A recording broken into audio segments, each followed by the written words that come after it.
গল্পে শোনা রূপকথারা কোথায় গেল উড়ে? সারস বুঝি খুবলে মাটি পাথর খেয়ে মরে?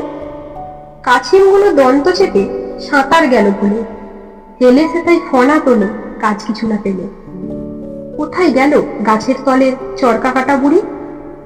পুরাণে যার বয়স লেখে ৭,০০০ কুড়ি। চরকা ফেলে উধাও বুড়ি শূন্য গাছের তলা, খুঁজছে বুঝি হন্য হয়ে তার ছেলেবেলা। পক্ষীরা যে চালাক ভীষণ, ডানা ছিল দুটি, উড়োজাহাজ উড়ছে দেখে ডানা দিল ছুটি। বুদ্ধু বনে এখন সে যে ময়দানেতে থাকে, পিঠের চাবুক সহ্য করে বোঝা টেনে রেখে। দেশের রাজা সেই যে কবে দেশান্তরে গেল, না ফেরাতে সব প্রজারাই রাজা সেজে নিল। কেউ না মানে তাতে কি আর, যুদ্ধ চলে রোজ, প্রজার নামে পাত সাজিয়ে বিপুল ভুরি ভোজ।